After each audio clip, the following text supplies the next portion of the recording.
Hey, what's going on, everybody? Once again, we are back in on another Thursday. That means it's time for our LinkedIn Live, and we're pushing out to Facebook. We're also pushing out to YouTube now because I haven't figured it out.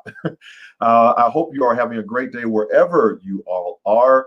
And what an amazing opportunity we have today to speak to yet another guest that has just tremendous value. Before we get into that, I want to welcome everyone once again as we are on. I'll be looking over here. If you see me looking that way, I'm just looking for your comments that are going down. So please put your comments into the chat section. I don't know if I can actually do it. Oh, we got Kelly DeBarlin on already. How you doing, Kelly? We'll give you a little shout out there. Boom, right? Hello, John. Yes, hello, Kelly.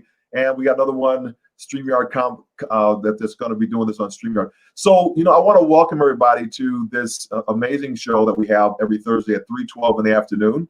If you want to ask me why I have it at 3:12, that's fine. I'll tell you. I'm your host, John Register, and we're having Hurdlers of Adversities.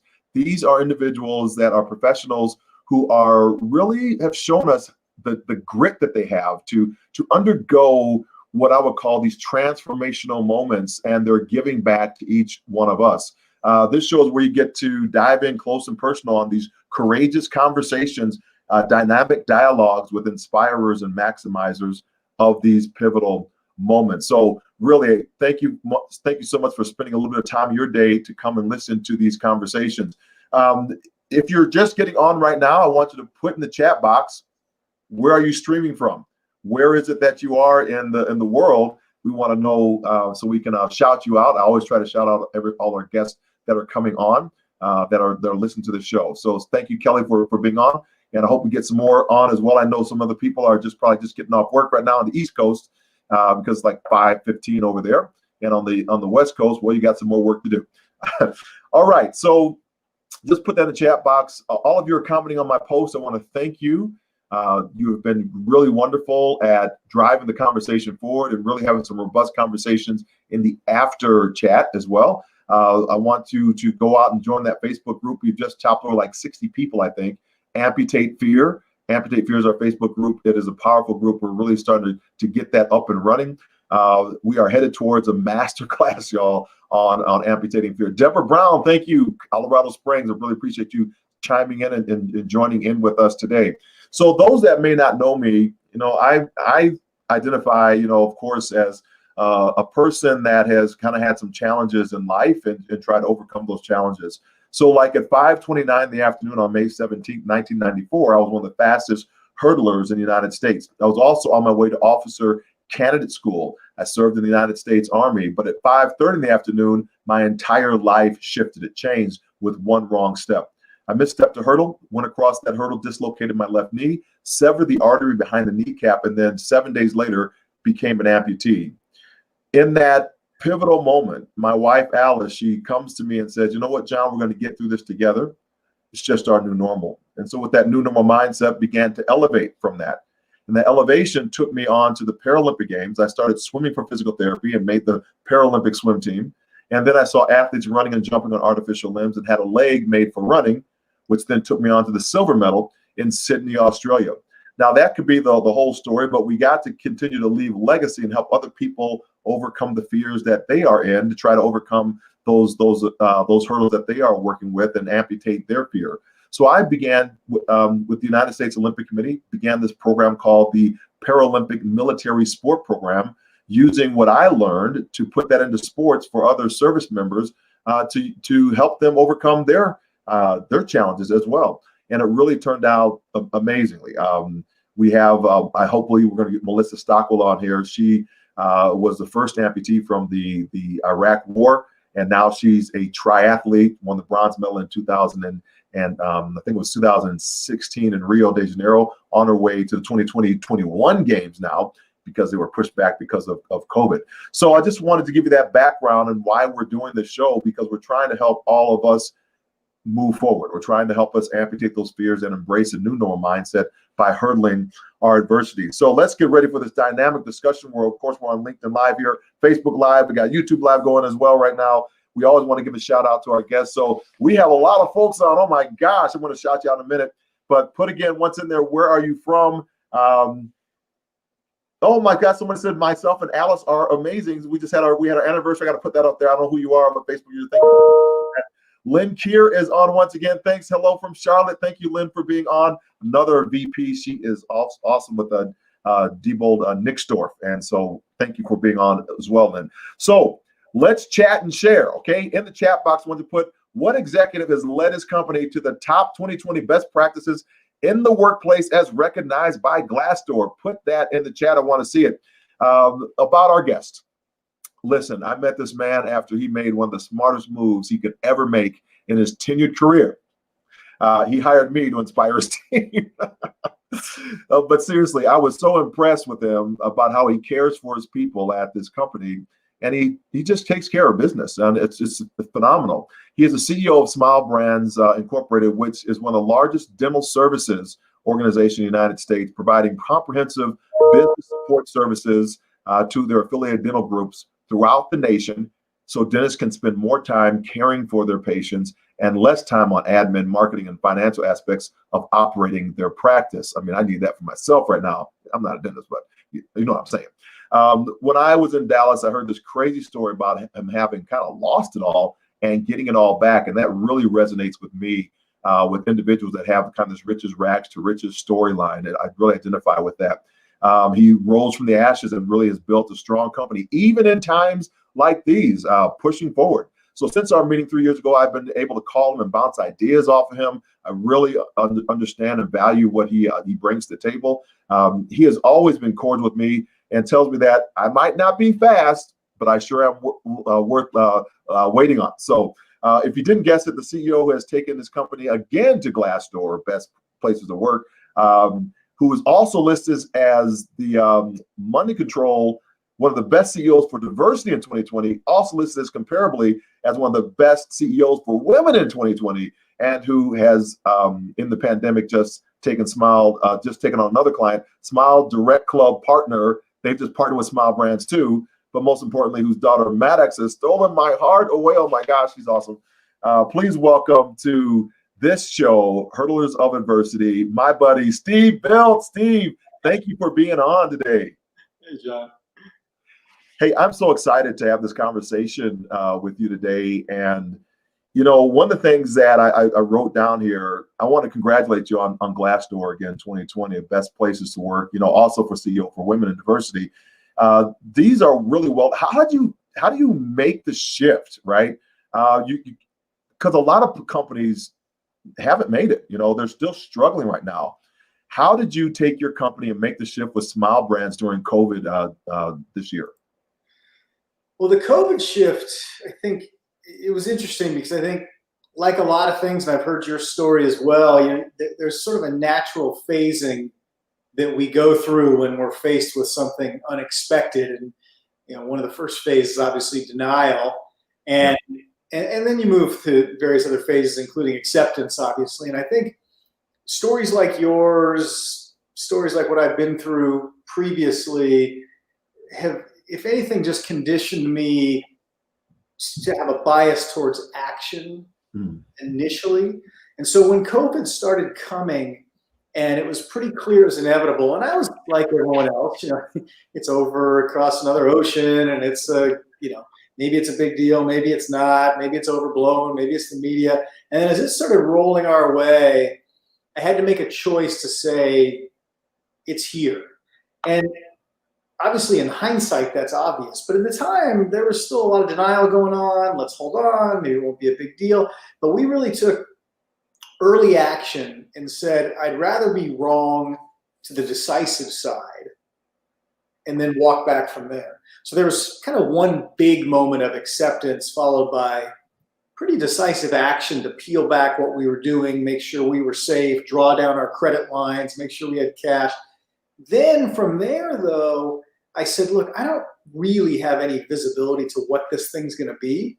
I certainly would have never dreamed, you know, you and I'd be sitting here on August 20th, still in the middle of COVID. I would, you know, maybe it gets us through April, May, June. Come on, July 4th, really? You know, so what I did is I then said, I don't know where this is going. We're going to make very short cycle decisions. So then from having to make the big decision, I just look, I'm going to make a decision 24-hour cycle. And then we'll just meet again as a team in another 24 hours, and we'll revisit, and we'll either double down on what we did, we'll change direction, we'll do something else. And so we've done that every day since March 13th. I've pulled my entire leadership team together, and then I've pulled my operating team together in back-to-back meetings. And we've just made short cycle decisions to manage through this. And what that does, it limits the pressure, obviously, because you don't have to think so far ahead. Well, I find that fascinating that, because story is, to me, is everything, right? It's people tell themselves a story, and you were in it. I mean, I'm glad that you went back and you said, this was tough in the moment, right? It's not like we saw where we are right now in August, whatever 20th we are, and we could see the crystal ball of what was coming up. We didn't know. And so capturing that story, I think is critical for understanding how to even move forward and what you did, the systems and processes that you put in place for that. Many of employees had to navigate this. They had to start working in a remote environment. But unlike some professional groups, dentistry, that's like a hands-on thing. You can't do that through the screen, right? So what were some of the things that your operations team and leadership team began thinking about as you provide services to these dentists? What was going on in your mind, and how were you beginning to understand the shift that you could actually make for those offices? Yeah, early on we had to make some foundational decisions, and then again, so those are the big decisions, kind of the big rocks, right? And then everything else, we said, look, we can wait, and we can put those smaller stones in the jar later, the sand in the jar later, the water in the jar later, the metaphor, right? But the big decisions were, we're gonna be here on the other side of this event. So we're gonna be here on the other side. So we're gonna take all the decisive action we have to take to make sure, remember we have 5,000 families that depend on us to make their living, let alone a couple million patients who get their care. So we're going to be here on the other side. We also set up a metaphor, and I'm big on metaphors. The metaphor in mind that this wasn't a mountain. So we didn't come from a mountaintop, fall down, and climb back up the mountain. We said, no, this is a canyon. Okay? So we were on one rim of the canyon. We fell all the way to the bottom. Now we're going to have to survive at the bottom of this canyon as long as we have to. And we don't know how long that's going to be. So we're going to gather supplies and nourishment and rest and shelter and make sure we can survive on the bottom. And then we're going to climb back out to a new place on the other side. The reason that mental model is so important is you don't want to say, I'm waiting and I'm going to climb back up and do the same things the same way, because COVID changed everything. It changed everything. And so it's going to a new place. We revisited all our assumptions while we were on that canyon floor. So that's one thing. The other was we made a commitment, because we believe that oral health is deeply connected to your overall health. We also know that if people can't get dental care and they're in pain, they'll go to the ER. And what could be worse than going to the ER in the middle of a pandemic? Right. They're not going to treat you anyway. They don't know what to do. And you're going to be there with a bunch of people who are COVID positive. So we said we're going to stay open as much as we possibly can to take care of people. Yeah. Those are two pretty big commitments, right? Actually, it's three: to survive and do what you have to do to survive, to reinvent your business, but also stay open to serve your customers. So we set out every day and ask ourselves, how are we doing against those things? Are we succeeding? Are we failing? We literally, we're a pretty good sized company, as with 425 plus locations. We went to a daily, if you can imagine, a daily cash basis P&L. So big company, we literally said in every unit, we're gonna have to sit here and say, how are we doing? Are we making money or losing money on a cash basis? Because it didn't matter what the books looked like from an accounting perspective. All that mattered was, did we have enough money to survive? Yeah. And there was no aid coming. There was no help from anywhere coming. We just knew at that point, we just had to do what we had to do to be there on the other side for our people, to be there during the crisis for our patients who were in pain. And so we made those big decisions early, and then little micro decisions every day as a team to keep supporting those changes. So, that was big. And there were some big tests in there. There were some big tests in there. I said everything changed. No one in dentistry had ever worn an N95 mask to my knowledge. Suddenly I need them everywhere in the country. And of course, they're almost impossible to find, but I got to find them so our people can be safe, so they can take care of people and keep them out of the ER.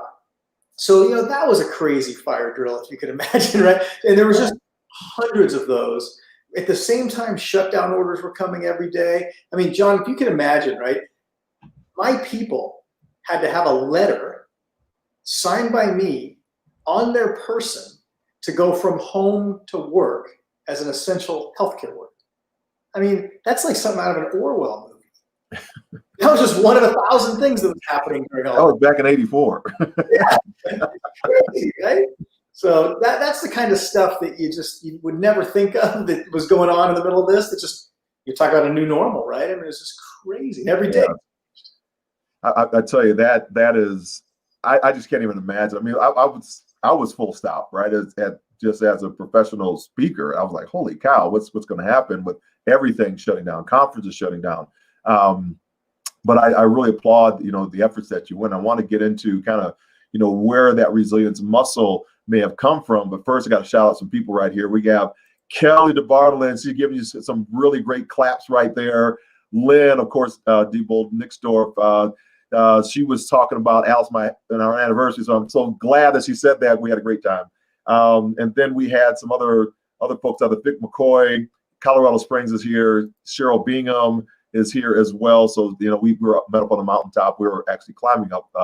I think it was the incline. We have an incline, our own stair stepper here. And then Robin Wilson is on, and she's a U of A Arkansas alum. Thank you, Robin, for being on. And Deb Brown worked from home in Colorado Springs. We want to just shout all of you out for being on this. If you are enjoying this conversation with Steve right now, I want you to shout him out.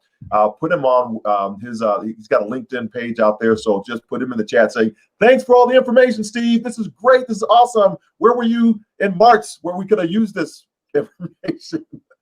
But I want to turn the attention now to, you are resilient, and, many CEOs talk that talk, but success really is, how you can get over those things and how you can manage with your folks. You made it a point to talk about what didn't go right in your executive life. And I wanted, you to share a little bit about, Smile Brands and all of a sudden what happened, kind of the whole rug went out from you, and then how you got it back in order to maybe be resilient in these times. Yeah, it's interesting. I helped co-found the company way back in 1998. We had a lot of success. We grew really the first big national company in our sector, and had a couple successful transactions with private equity and selling equity and doing fairly well in that. And then late in 2013, the board came to me, and when you've sold a couple times, you've been a successful CEO, you get invited to pursue other interests or to spend more time with your family or to move on to that next chapter, right? But it's getting fired in day-to-day vernacular. And so that happened. And that was, it's a shock when you've had my first job. The only time I ever interviewed was, in college when I was joining a public accounting firm. And then everything else was just one job led to another. And suddenly I'm helped co-found a company, and then I'm running it. And, all of a sudden, after a lot of years of success, I look up and it's like, how about that? I don't have an office to go to. I don't have to go to work. And it was a really, stunning moment in a lot of ways to just say, how did that happen? And, what did I do to bring that on? And ultimately, all that matters is how I contributed to it, right? Mm-hmm. I could construct a narrative where other people missed the boat and didn't understand it. At the end of the day, the lessons are in how I contributed to it. And so I spent a fair amount of time understanding those. And then my CFO, who'd worked with me, back when he first came out of college, and he'd been my CFO, he left shortly after I did from the company. And he kind of said, like, we're not done. We ought to ride again. And I looked at a couple other businesses and considered some other things to do and board roles and things. And I just said, I really had some unfinished business here. and was drawn back to what I had helped create. And at the same time, because it was so culturally driven and it was bereft of culture while I was gone, it was, people just didn't understand how critical that was to service providers being successful. It struggled, and it struggled pretty mightily. And so we had started another company. I built it all the way up to 3 dental offices. And suddenly we went out and with my private equity partners who I'd worked with back originally when we started the first company, we went from 300 offices to 353 offices overnight by buying the old company back. And then we merged them together, and now we've since added another 100 or so and built it up. So, it was an interesting time. And then to come back to this thing that I had helped build when it was in such distress. And frankly, if we hadn't bought it back, it just would have been broken up for parts. And they tried to break it up for parts, before we bought it, but it was just too broken for people to buy. So we really had a lot of work ahead of us in order to build it back. And you caught that journey, kind of about a year into rebuilding it. But we, really focused on the foundation. What made people care about the business, and how did you connect people back to our 3-word mission statement, which is smiles for everyone. And it was a crazy time. I went around, just for one sec, I'll digress, but went around and I talked to probably, 2,000 of our people, in various, obviously some of those were in group settings of 50 or 100, some were one-on-one, and talked to them. And it was amazing. There were some very specific things that needed to be fixed that were real world, like, this is causing me problems, like the roof is leaking kind of problems, and you got to stop this because I can't work it. Not literally, but that kind of stuff. And then there was this, we really miss our culture. Can we bring back smiles for everyone? People literally had these wristbands, which are where our 3 words are, kind of hidden in their desk drawers saying, can I do this? Some people had them with them. And when I said yes, they put them on.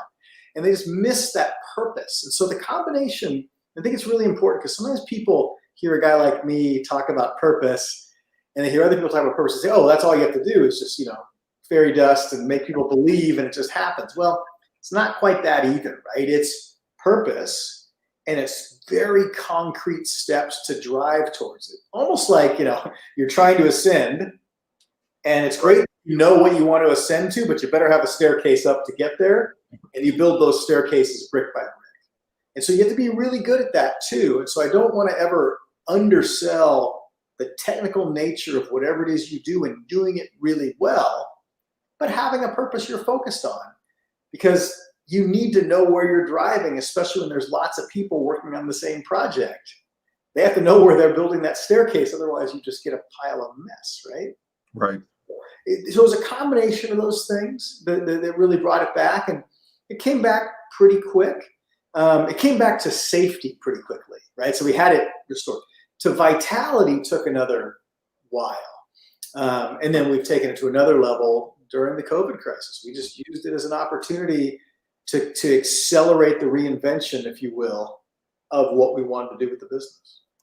Yeah, I really appreciate you sharing that, because a lot of people, I think, they kind of get stuck, right? They're not moving forward because of whatever fear might be there, and kind of the old woe is me, and I'm just not going to look to how I contributed to whatever I'm experiencing right now.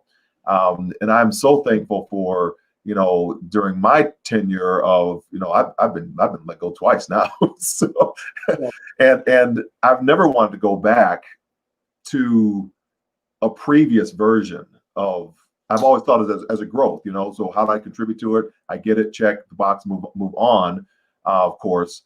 And I've never wanted to go back. And I just got asked by another, person I used to work for a long time ago, could you come in and run this thing? I'm like, I don't, time out. I don't know. I like where I am right now. And I think, because I'm a little more, have freedom to show up as I want to show up where I think that people need the help and the assistance. And I think I'm more bent for that. But to come back into an environment and just kind of take over, put the gloves on again, because it's your baby. I think that is something. So there's a little bit of that with me as well. But I really wanted to just say, publicly, I really thank you for kind of your guidance during, my transitions and being able to bounce things off you and just kind of really roll the sleeves up and get moving and acts and going. So I really thank you for that.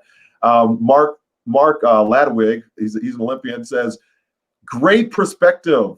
So to LCP, all right, we got the cohort going on. We did this whole thing on with Kellogg's, so it was a great cohort that we have there. So I want to thank him for sharing that. If you're enjoying this conversation, once again, give Steve Bilt a shout out. We want to make sure that you're giving him love.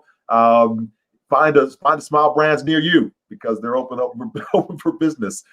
Smiles for everyone. Let's talk a little bit about that culture, because there was COVID that hit, but then I saw you also shift when the race relations started hitting again with of course George Floyd and Breonna Taylor, Ahmaud Arbery, and wherever you want to get on the train on this one. I mean, 7,000 people in the state of Texas alone have been murdered over the past decade. And I don't think people realize just how different it was for Black America versus than white America would experience or other people would experience.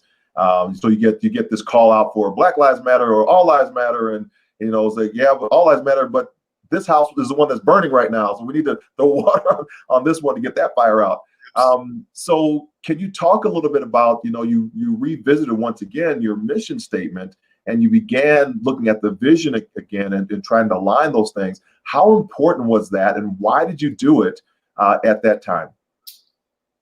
Well, it is a little bit like the COVID crisis in some ways, where it was an overwhelming amount of emotion and issues and feelings and coming at me, some of which just, instantly resonated and I felt really strongly about. And I think it was a little bit of I don't want to call it a perfect storm, but a confluence of enough things that it was a clear pull to action, right? So you go all the way back to Smiles for Everyone. And John, I introduced Smiles for Everyone, and we started with something called the Virtuous Circle, which is essentially about taking care of everyone in our universe. But I put the tagline Smiles for Everyone on it in 2005. And in 2005, when I introduced that, it was at the meeting you were at, right? So they got the whole company there, and we introduced it, and I introduced it with Dr. King's speech. And I said, look, I have a dream, and the dream is that we can expand this mission, to deliver smiles to everyone. And it was pretty amazing. And you mentioned, the difference in Black Americans' experience in our country. And it was interesting when it all started to come together. And I've been a big, frankly, supporter of Colin Kaepernick. And I don't want to say because of the kneeling and where it was occurring, but because of the fact that protest is supposed to be inconvenient. And when people are pushing back and saying, well, it's not the right place, it's not the right time. Well, the 68 Olympics weren't the right time and place for the fists to go up either. And by the way, neither are the sit-ins in the chancellor's office at UC Berkeley, right? It's not supposed to be convenient. It's not supposed to be at the right time and place. You don't say, hey, go protest in your living room, John. You can sit there in that beautiful living room of yours and protest. No one would ever know. It's supposed to be inconvenient. So I was kind of intellectually offended at a lot of the pushback to what Colin Kaepernick was doing, because it's like, don't push back and say it's the wrong time and place. It's supposed to be the wrong time and place, as long as it's not violent. Or tea in the harbor in Boston. Right, yeah. Oh, yeah, that one. That was very rude. Yes, that was very rude to throw tea in the harbor, right? Wasn't convenient. It was very inconvenient, and you should have just sent a letter to the king again and told him you didn't like it, right? So that's what our country's based on. And so I think it's powerful, and that should be defended. And so then I went to my company, and I said, I used Dr. King's imagery to introduce Smiles for Everyone. And I just want you to know, I'm aware that given who I am, I can't possibly understand his struggles or yours. My dream is totally safe. His, quite obviously, was the direct opposite of safe. I just want you to know that.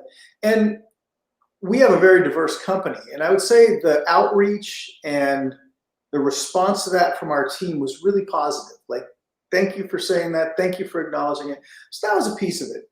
And then as I start to see, some of the pushback to Black Lives Matter, and I'm very publicly out there saying those 3 words absolutely resonate. We can talk about the movement, which is decentralized and has lots of different aspects to it and everything else. And I'm not saying it's good or bad. It's just there's a lot of elements to it. But when you say those 3 words, and by the way, if I say stand up to cancer because cancer's bad, and you come to me and say, Steve, that's terrible. What about the heart disease people? You're really disrespecting them. Say all diseases matter. Come on, give me a break, right? It doesn't make sense. Right. And I like the metaphor of the house on fire. If my house is on fire and my neighbor runs out and says, tries to disrupt the fire department and says, what are you doing? Putting out his fire, all houses matter. There might be a violent protest there. That ain't okay. So put some water on my house. Put my fire out, and then we'll talk about your fire insurance, right? So, I think those are principles that our country's based on. Those are the principles, and you said it, the Boston Tea Party. It's what our country's based on. And so when we start denying that, even, quite frankly, and it's a little more controversial, when you respond to Black Lives Matter with Blue Lives Matter, even that to me is inappropriate. And I don't say that because I disrespect the police by any stretch of the imagination. But there was something called Back the Badge, to my recollection, that predates all of it. So I don't mind saying that at all because that's appropriate. Right? But to try to shut someone down by obfuscating, and that's one of the things I said is we need to hear it. And Dr. King said it. The riot is the language of the unheard. So right. Let's hear it. Let's hear it. And then finally, and I'll stop on I'm quoting Dr. King, although it's hard for me to do. And it does resonate back. My background, I'm Jewish by background. The silence of that happened around Jews over the years, and particularly in Nazi Germany, is something that's always been resonant. There's some great quotes on that. But Dr. King says it also. He says, it's not the angry words of our enemies that we'll remember, but the silence of our friends. Right. And so I find myself compelled to say, look, and again, there's rules of engagement in my mind, right? And so when it came to the company, to answer your question, we said, we're going to really start to codify these things. And my leadership team heard about what I just said, a similar set of conversations. And we decided to codify that around both the COVID crisis and the danger our people face as healthcare providers and the social unrest and the social dialogue that they need to learn a language around. It's hard. It's just hard to learn to talk about this stuff for people. So we put something in place called the Safe Smile Space, S3, everything's 3 words in Smile Brand. So we put in the Safe Smile Space, and we codified how we felt about our safety protocols. The fact we wouldn't compromise those safety protocols for any patient, whether they want us to or not, right? If you're an anti-masker, we'll accommodate you by rescheduling you after the crisis is over. But our people, it's a respiratory illness. Our people are exposed 8 hours a day. I can't have you there adding to their viral load. I'm sorry. So we're not going to compromise there. And then we step through the broader social environment. We talked about microaggressions through macroaggressions and hate speech and violence. And we're very clear, we're totally anti-violence. And so we're not supportive. And if there's a violent protest, we'll be on record saying we don't approve of a violent protest. The right to protest, 100%. You have to say it nice. No, you don't say it nice when you're out in public on a protest, right? But inside our 4 walls, it is a safe space, and we'll have a civil discourse. And there won't be microaggressions. And then finally, as a team, we'll pick each other up because there's a big mental health crisis going on in our country right now. And so the fifth of our Safe Smile spaces, be there to pick each other up because we need it right now. We need it. Yeah, I appreciate you sharing that. And I wanted you to kind of move a little bit more even into your tent philosophy, what you were talking about, right? Where how the tent kind of moves with the cloud. And that was pretty cool how you shot that to me. And I was like, oh, this is nice. Yeah. So we talked about dentistry's always been a demanding profession, and it's always a profession where people are running hard and there's a lot to ask. And usually there's a lot of positive feedback from patients. Like, wow, look how much nicer my smile looks and I feel better. But in this environment, with the physical fear and the social anxiety, our people weren't getting that positive feedback. Patients were coming in angry sometimes. Staff members were angry. They didn't know how to talk to each other. So we said, we really need to create a safe haven or a model community. And we talked about, biblically, the tent of the congregation. And it was a mobile tent that moved with the people and kept them safe. It's where they worshiped. And it was a figurative place of safety. And we said, we're going to have this safe space. And we're going to have these rules of engagement. So we went through safety protocols. We went through not compromising. We went through our empathy level for patients. So we will empathize with them, but we're not going to personalize or internalize them. So we have to learn to do that. That's not so easy when someone's coming at you, but learn to do that. And then it's not tolerating from them or from our coworkers any of this discrimination, microaggressions, and then finally picking each other up. So one thing we did, because people occasionally ask, well, how do you get your company organized around something like this? It's got to be hard to use outsiders. Do you look at other people's stuff? And we really didn't do that. We started this dialogue, and it was a little bit, again, like the one I just had with you about this evolution. Yeah. And then we as a leadership team, I did it with the entire company on a webinar like this, and then we did it with our leadership team. And then we said, let's really try to put this pencil to paper and say what these things mean. And so we drafted. And then as a leadership team, over the course of probably 3 sessions that were at least a couple hours each, like literally, right?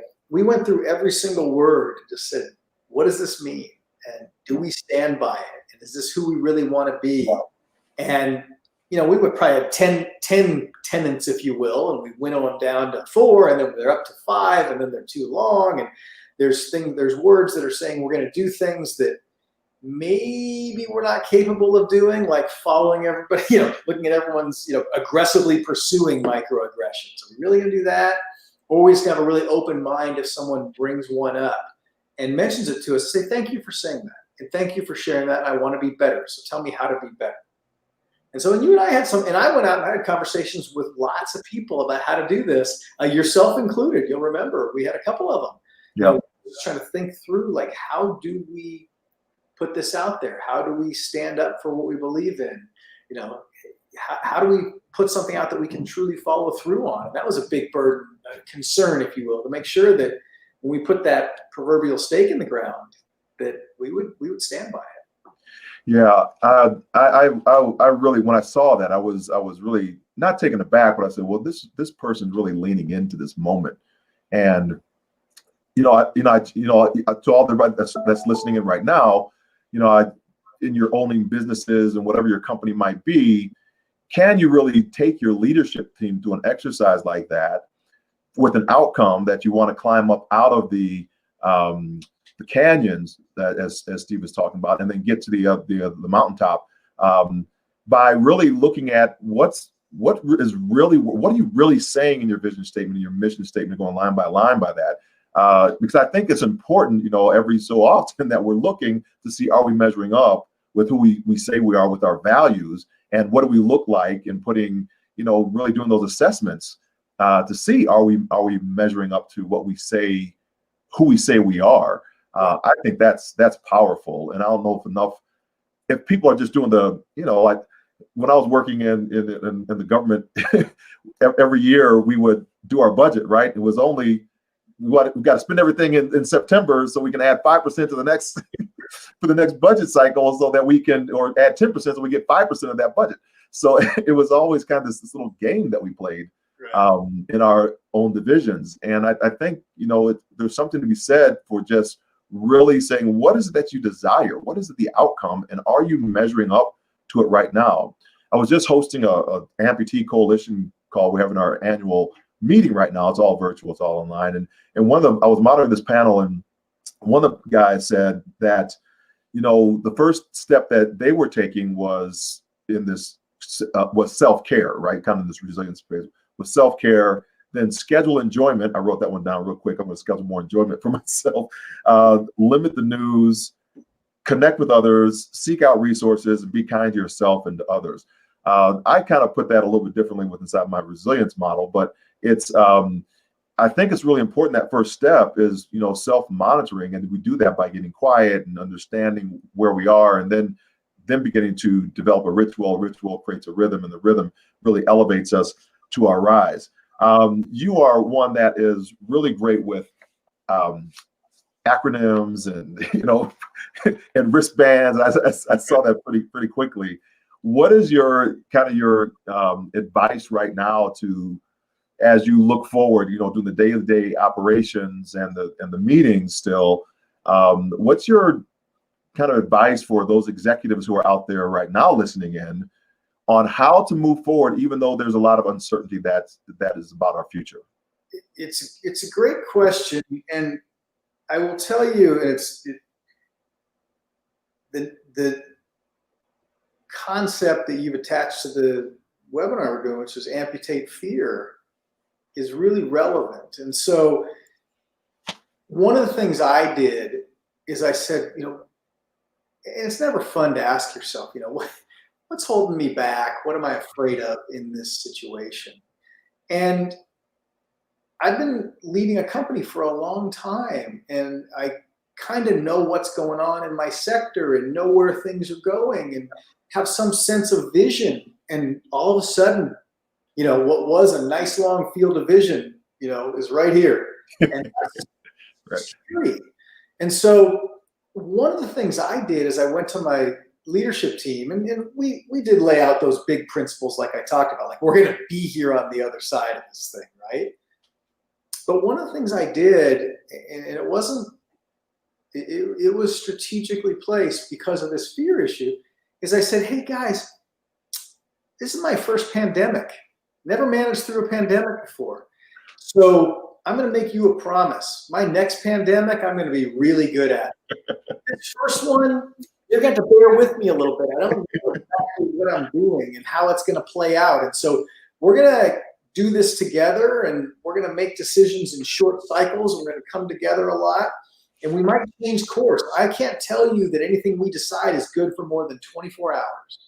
And so just know that. Now, I said a little tongue-in-cheek, because the only people who have managed through a global pandemic have to be 102 years old if they did it the day they were born, right? So, there's not a lot of people who've been through the global pandemic, obviously.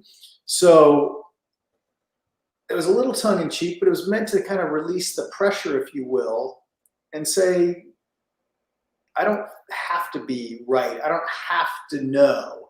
I just have to lead. So it's very different. The pressure level of saying I have to keep leading is very different than I have to be right. Yeah. And so that's probably number one for people, because it enables you to move into action. And the biggest challenge or the biggest detriment is inaction, paralysis, right? I'm scared to move because I don't know what's going to be right. Well, you don't know what's going to be right for the long haul, but you kind of know what the best thing to do for the next 24 hours probably is. Yeah. So take that pressure off.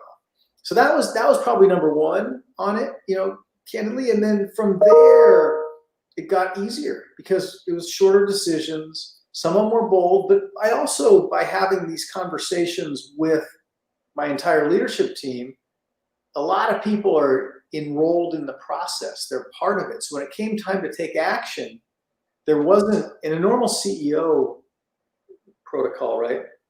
You're kind of off in your fortress of solitude in some ways, figuring out what you're going to do. Then you come back and sell the vision. Yeah. Well, that's really hard to do in a pandemic. So by doing this all simultaneously and together, they're in there on the sausage making. They're watching the vision unfold. And by the time you get it coalesced to take action, they're already with you and in action.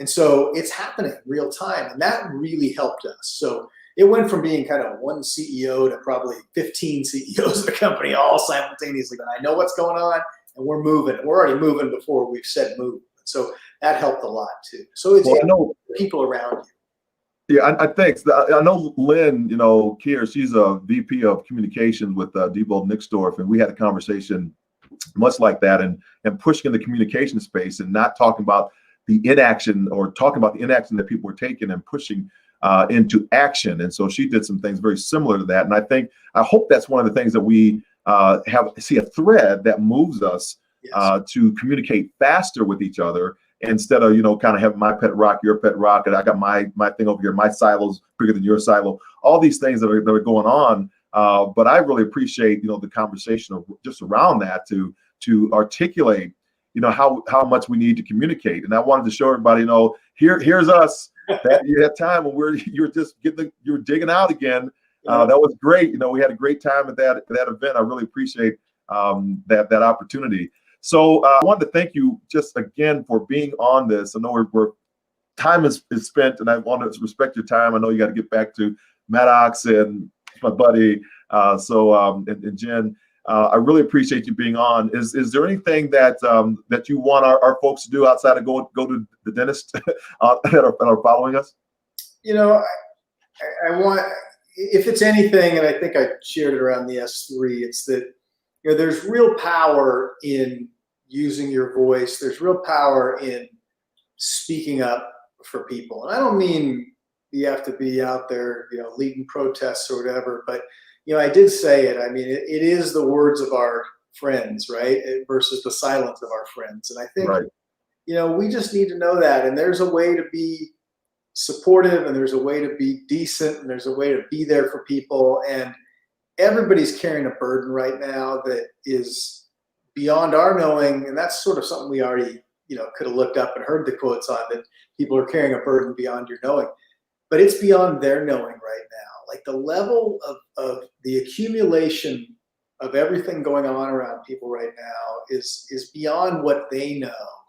And so, if we can, and it's something we talk about in our business all the way through, is, how kind can we be?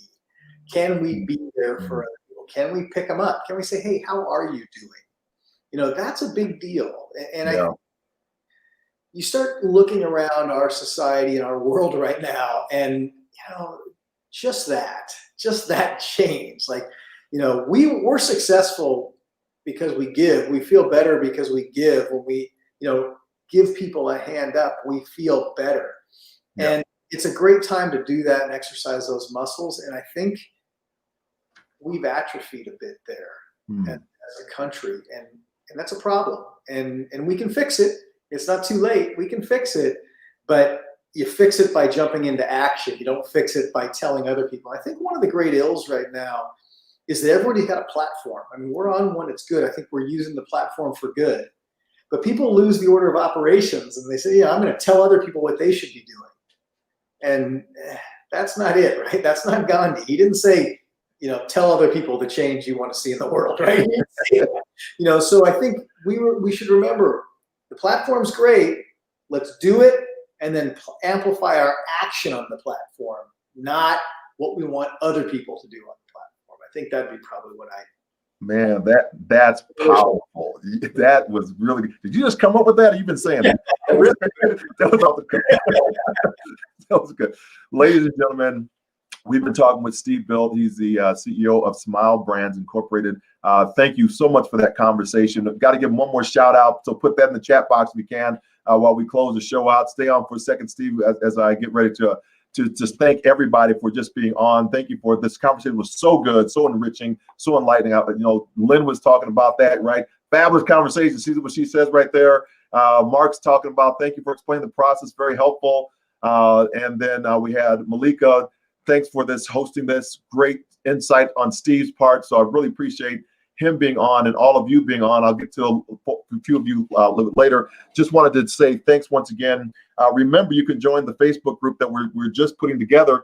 It's now, I think we're almost like 60 people, which is really good. We're starting to have some robust conversations each day. We're trying to get in there. Remember, that is at amputatefear.com. So if you just go to amputatefear.com, it's going to pitch it on my website someplace. I don't know how it all works, but you know what to do. Just go in there. I think you get a free download, and then you get a chance to be asked a question to join the group. If it's not there, then just go to, I think it's facebook.com/groups/amputatefear. You'll be in there. So we want to see you over there. So let's talk about excellence and how to hurdle adversity. My next website, visit the website there. I want to thank Disability In for providing my certification as a disability veteran-owned business enterprise. What? Okay, that's great. So that means that's for those folks that are in the government that need to hire somebody right now because you need to spend year-end funds. I'm your guy. Okay. You are the inspirations. Remember that. You are the catalyst to motivation. Motivation in turn causes actions. Actions lead us to transformation results. Those results, they re-inspire us or allow other people who are watching the process to actually catch their vision. So you are the ones that make it happen. As Steve was talking about, it's not on somebody else to do it. You have to do it, because that's why we say go forth, inspire your world. Go is your command, forth is your direction, inspire, that's your vocation. This is your DNA. It's personal to you, and world, it's your sphere of influence. See you back here next week at 3:12 for another episode of Hurdlers of Adversity, Inspirers and Maximizers of Pivotal Moments. My name is John Register. Peace out. Bye-bye.